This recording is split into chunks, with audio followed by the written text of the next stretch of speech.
दोस्तों, आज युद्ध भले ही रूस और यूक्रेन के मध्य प्रत्यक्ष तौर पर हो रहा हो, लेकिन ये युद्ध अगर अप्रत्यक्ष तौर पर देखें तो रसिया और पश्चिमी देशों के मध्य है, और पश्चिमी देशों में भी विशेषकर अमेरिका के साथ। अमेरिका के द्वारा लगाए गए बड़े पैमाने पर आर्थिक प्रतिबंध झेल रहे ईरान, उत्तर कोरिया और वेनेजुएला जैसे देश अप्रत्यक्ष रूप से जहां रूस के समर्थन में नजर आ रहे हैं, तो वहीं नाटो के सदस्य देश के रूप में 30 देश प्रत्यक्ष रूप से अमेरिका के साथ खड़े हैं। हालांकि नाटो देशों के साथ अमेरिका ने भी इस युद्ध में उतरने से मना कर दिया है, लेकिन अमेरिका और उसके सहयोगी देशों द्वारा रूस पर लगाए जाने वाले आर्थिक प्रतिबंध कुछ और ही दृश्य बयां कर रहे हैं। पाकिस्तान ऐसा पहला देश बन गया है जिसने रसिया पर प्रतिबंध लगने के बाद भी आर्थिक समझौता किया है।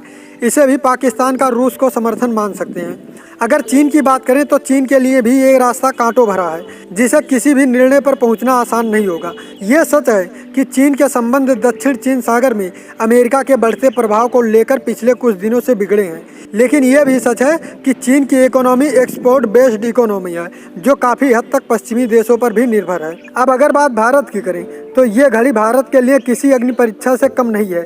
ऐसी परिस्थिति में एक भी गलती अपूरणीय क्षति कारित कर सकती है। आज भारत के दो ऐसे दोस्त देश आपस में भिड़ने को उत्सुक हैं, जिनमें से भारत ना तो किसी को छोड़ सकता है और ना ही चुन सकता है।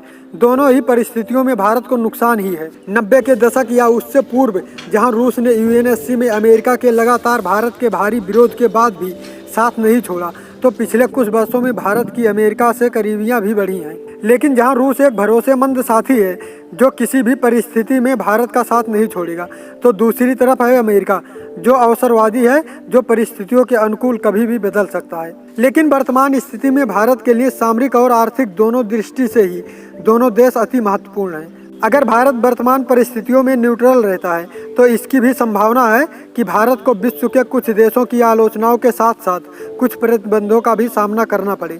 इन सबसे तो भारत अपनी मेहनत से उबर जाएगा, लेकिन किसी देश का चुनाव करके, विशेषकर रूस या अमेरिका में, तो अपूरणीय क्षति होगी। अगर वर्तमान परिस्थितियां बदलती हैं और पूरा विश्व तीसरे विश्व युद्ध के तरफ रुख करता है, तो उम्मीद है कि भारत ऐसी परिस्थिति में भी न्यूट्रल रहेगा। क्योंकि अगर ऐतिहासिक परिदृश्य पर एक नज़र डालें तो पाएंगे कि भारत ने सदैव शांति का मार्ग ही अपनाया है। भारत ने 1914 से 1918 के बीच हुए प्रथम विश्व युद्ध में भी भाग नहीं लिया था, और ना ही 1939 से 1945 के मध्य हुए द्वितीय विश्व युद्ध में। ये बात अलग है कि द्वितीय विश्व युद्ध में अंग्रेजों द्वारा भारत को जबरन झोंक दिया गया था, जिसे भारत ने कभी स्वीकार नहीं किया। अब भारत के भविष्य को लेकर नजरिए की बात करें तो इसकी कहीं ज़्यादा संभावना है कि भारत अपनी वर्तमान स्थिति को बदलेगा।